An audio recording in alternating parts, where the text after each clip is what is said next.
కొద్దిసేపటి క్రితమే రష్యా అధ్యక్షుడు వ్లాదిమిర్ పుతిన్ ఢిల్లీలో ల్యాండ్ అయ్యారు. కీలక సమయంలో భారత్ కి వచ్చారు. రష్యా అధ్యక్షుడు పుతిన్ భారత్ పై అమెరికా ఆంక్షల సమయంలో కీలకంగా మారింది పర్యటన. 4 ఏళ్ల తరువాత భారత్ లో పర్యటిస్తున్నారు పుతిన్. 2021లో చివరిసారిగా ఆయన వచ్చారు. మళ్ళీ ఇప్పుడు ఇలాంటి కీలక సమయంలో రష్యా అధ్యక్షుడు ఇండియాలో పర్యటిస్తున్నారు. 2 రోజుల పాటు ఆయన పర్యటన కొనసాగనుంది. ఈ రోజు రేపు పుతిన్ కి ప్రత్యేక వ్యక్తిగత విందివ్వనున్నారు మన ప్రధాని మోదీ. 23వ భారత్ రష్యా వార్షిక సదస్సులో పాల్గొనున్నారు పుతిన్. రేపు రాష్ట్రపతి భవన్ లో పుతిన్ కి అధికారిక స్వాగతం ఏర్పాట్లు చేశారు.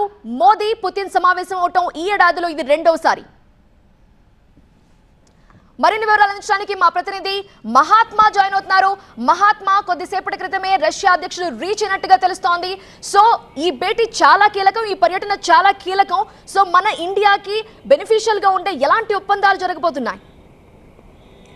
భారత్ రష్యా మధ్య పుతిన్ భారత పర్యటన సందర్భంగా 10 కీలకమైన ఒప్పందాలు జరుగుతున్నాయి. ఆ 10 ఒప్పందాలు గవర్నమెంట్ టు గవర్నమెంట్ G2G అని అంటాం, ప్రభుత్వాల మధ్య జరుగుతున్న ఒప్పందాలు.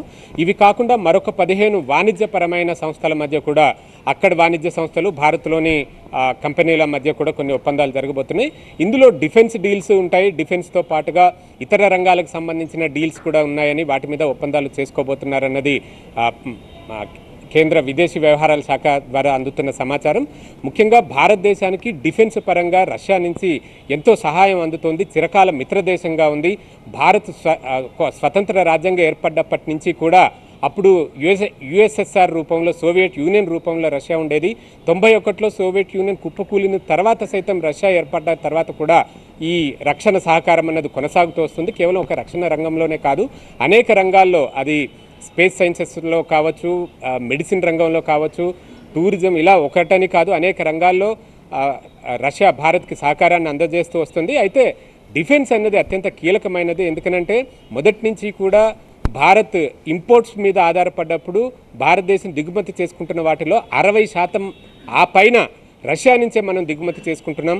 అవి AK-47 రైఫిల్స్ నుంచి మొదలు పెడితే అనేక రకాల టెక్నాలజీస్, అనేక రకాల యుద్ధ పరికరాలు, యుద్ధ ట్యాంకులు, యుద్ధ విమానాలు, ఎయిర్ డిఫెన్స్ సిస్టమ్స్, ఇవన్నీ కూడా మనం రష్యా నుంచి ఎక్కువగా దిగుమతి చేసుకుంటున్నాం.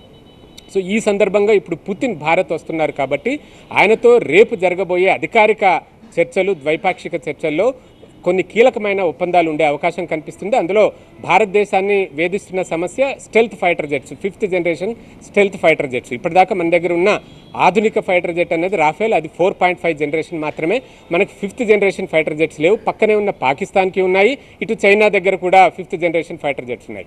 వాటిని ఎదుర్కోవాలి కాబట్టి ఇప్పటికే కొన్ని ఉద్రిక్తత పరిస్థితులు ఉన్నాయి 2 దేశాలతో. కాబట్టి ఈ 5th జనరేషన్ ఫైటర్ జెట్స్ని కొనుగోలు చేయాలన్నప్పుడు అమెరికా ముందు మనకి F-35s అమ్ముతామంటూ ఆఫర్ ఇచ్చింది.